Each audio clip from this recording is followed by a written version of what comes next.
I have to confess that, you know, closing does come really, really naturally to me. And all the successful recruiters within our businesses, I would say, are also natural closers. Some of them are at different levels of their evolution, and I have seen some senior people sometimes not closing at the right times for certain outcomes. And, you know, it's very tough for me to come up with a science behind closing personally, because I do believe that there are natural closers and then there are people who have been taught how to close. I have actually also been taught, in all honesty, but maybe having done it for so long, have understood the subject matter of getting the outcomes that you're looking for, or being given the opportunity to understand it for so many years that it turns you into a natural closer. And I don't anticipate any of you being any different over time.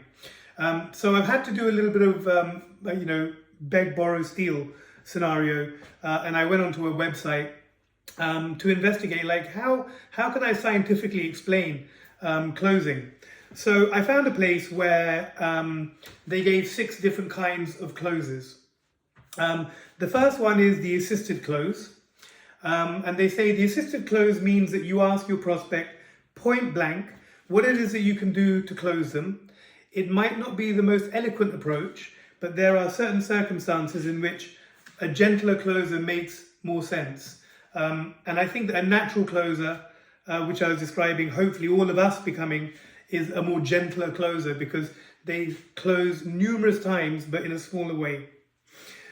So the examples of an assisted close, I've adapted them into our recruitment world. So one of them would be, what can I do to be your first and only choice to fill the vacancy? So what exactly, Mr. Client, are you expecting from me to say right now, okay, I tell you what, I like the cut of your jib, I like what you're offering, I'm going to give it to you exclusively, send me the contract, I'll sign it, send it back by return, and you have 2 weeks on everybody else. What do I need for you to give me that reality, Mr. Client?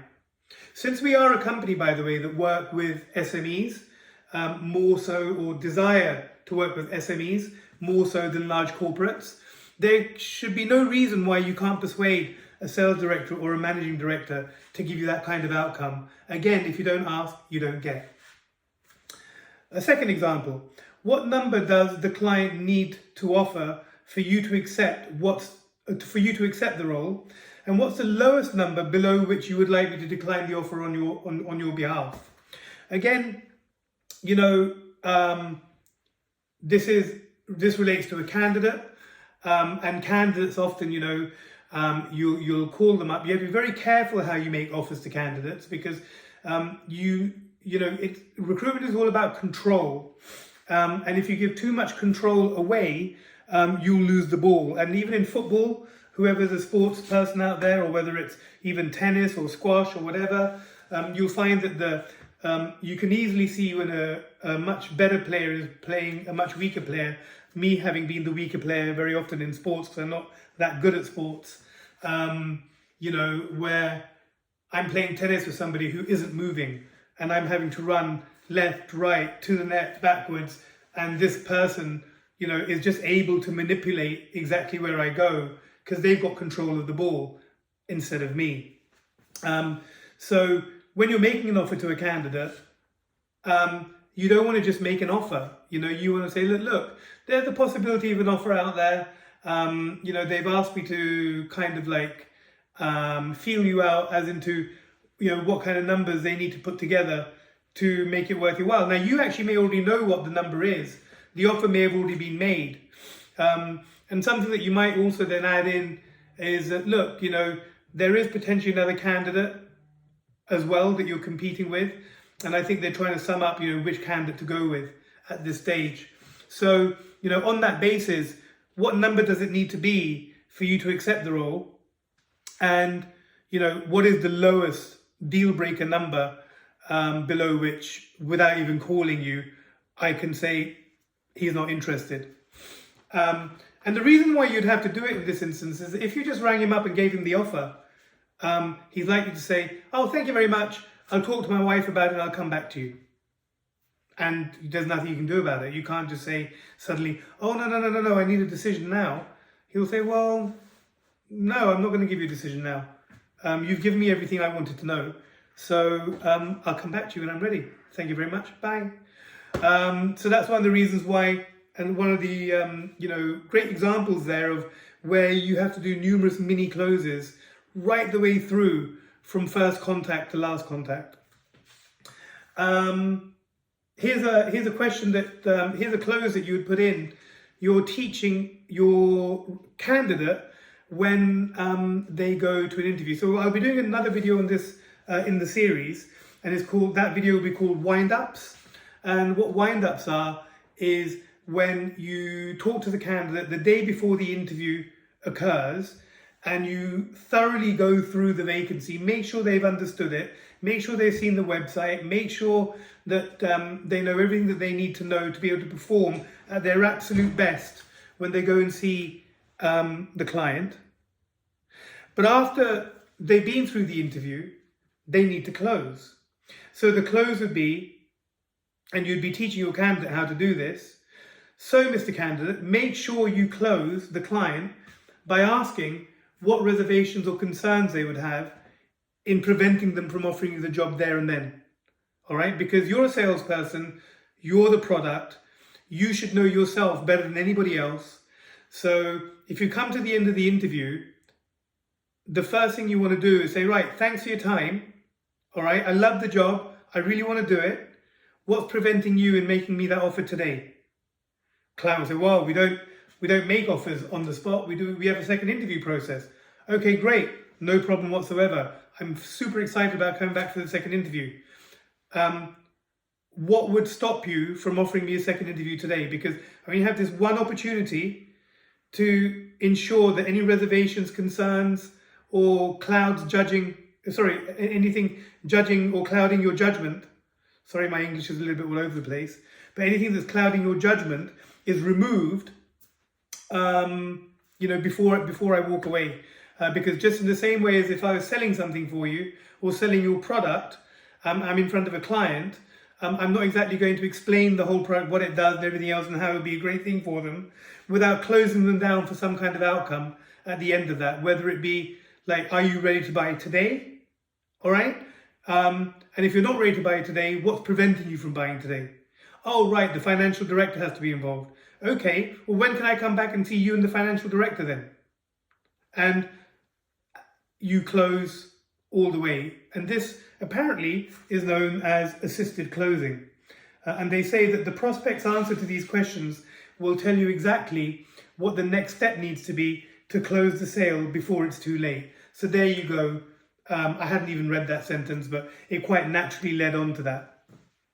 The second type of closing is assumptive closing. So they write here, picture this. Your sales pitch went super well. You assume it's a done deal at this point. So you don't want to give the prospect a moment to waver.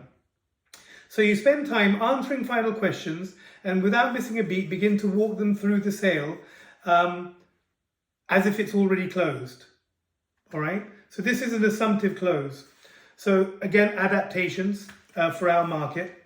So Mr. Client, thanks for confirming that I've understood your role accurately. Based on the challenges your company is facing, I'm assuming that you want to interview as soon as possible. How about Friday next week? Yeah, that's a close. Second example, when would you like this person to start? Based on this date, I'm assuming that you would want to start interviewing no later than the end of next week. So, they could say, like, for example, this video has been made on the 11th of July. They may say we want a September the 1st start. Well, to get a September the 1st start, you need to be interviewing in 7 days. Are you okay with that, Mr. Client? Assumptive close. All right. Final example, my candidate can see you on Monday or Tuesday. Which one suits you better?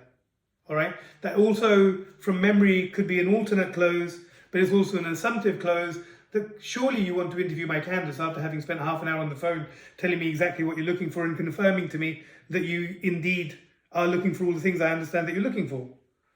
So when can you interview? Because I'm sure you didn't just waste half an hour of your life for nothing. All right. So they then go on to write, see what all these examples have in common. They conclude the conversation with an action item for next steps, as if the customer has already said yes. Though these are assumptive, they still end in a somewhat open way. If the prospect isn't down to seal the deal, they'll have to give you more reason than just a no. Absolutely. And you can still continue the discussion about how to get there. Basically, the assumptive close makes it as easy as possible for the prospect to go along with your prompt and let you close the deal. All right? And I have used these like dozens and dozens and dozens of times in my life, you know, and they work, you know. And don't forget that you guys are dealing with people who are hiring salespeople. So you, in the same way that you have, you know, 007 license to kill, you have license to close. All right. A salesperson, just like 007, not using his pistol to kill somebody is a complete waste of being 007. A sales recruiter not closing a sales director is a complete waste of being a sales recruiter. And really, really ingrain that into your brains. It's the one thing that frustrates me most is when people don't close when they have been given opportunities to close, particularly in our world. We should be salespeople extraordinaires. We should be better than even the salespeople that we represent. That's what makes us great sales recruiters. Okay? Then we have apparently something called the natural close, which is going to be quite interesting.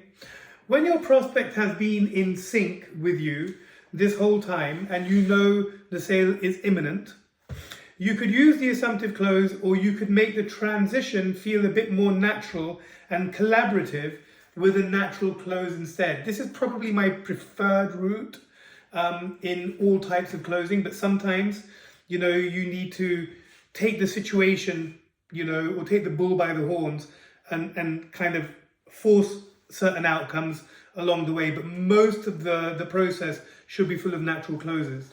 So examples. Both candidates have a strong background, but candidate A lacks this and candidate B lacks that. I'm not sure which of the two would suit you better. Now, instead of saying, oh, this guy is great because of this and that guy is great because of that, which one do you want?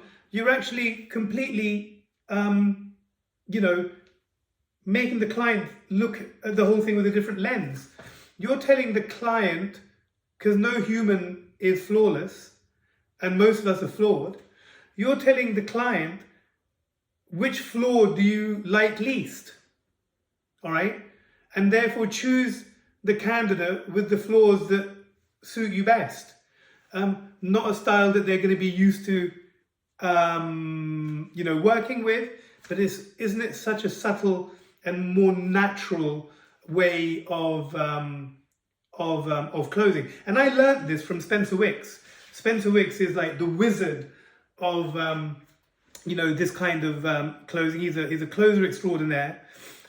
He will never try and force an outcome out of any client, but yet he probably gets all the outcomes that he could ever want, and the highest level of commitment and the best relationships I've ever seen of anybody in the recruitment world, because he doesn't come across forceful, he doesn't come across provocative, he gives people space to make their decisions, but he does it in such a clever way that, you know, people, without even realizing that they're being closed, all right, end up being closed. And actually, I'm going to get him to do a video as well about his technique of closing, because I have such a high admiration for it.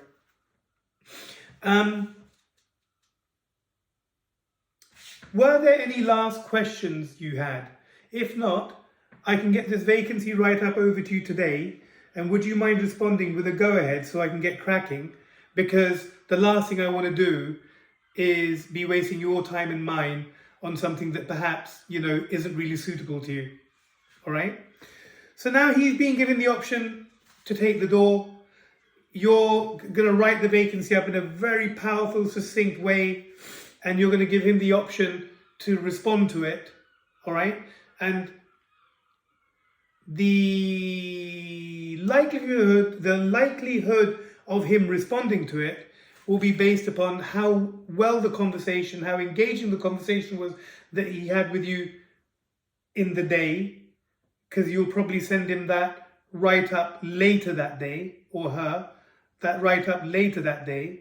And then you should be coming to work the next morning with please go ahead. If you haven't come back in the morning with please go ahead, then you could be waiting till lunchtime, let's say, and just say, Mr. Client, did you get this? I'm quite keen to get going.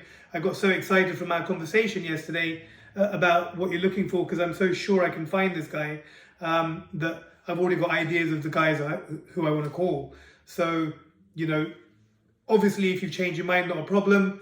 But if you do want to go ahead with this, please can you respond with, you know, let's go, you know, and send me candidates. Third example, let me just grab a copy of our negotiated terms contract. Who will be the contract addressed to again?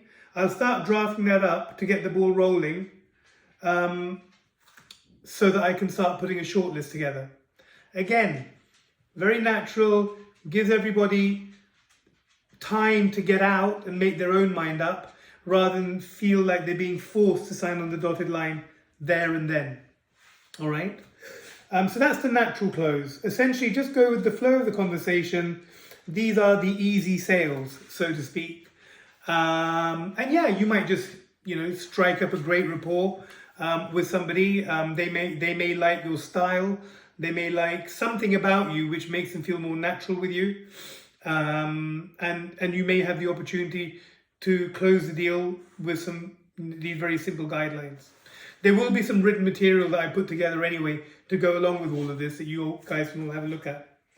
Then you have the urgent close.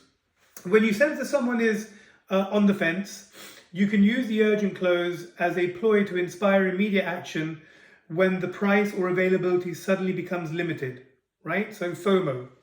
By highlighting the time restriction on the offer, you'll be instilling a sense of urgency in your prospect to pull the trigger on the purchase.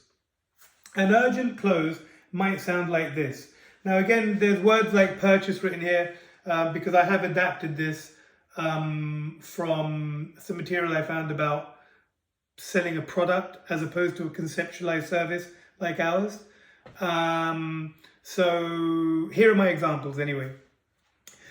Just remember that this fee has been negotiated on condition that you sign the terms by return. If you don't sign by the deadline, the offer will expire. All right, so a lot of you will be familiar with negotiated terms agreements. Far too often I see negotiated terms agreements going out and never being signed and sent back. And the reason for that simply is because the client hasn't been educated as to why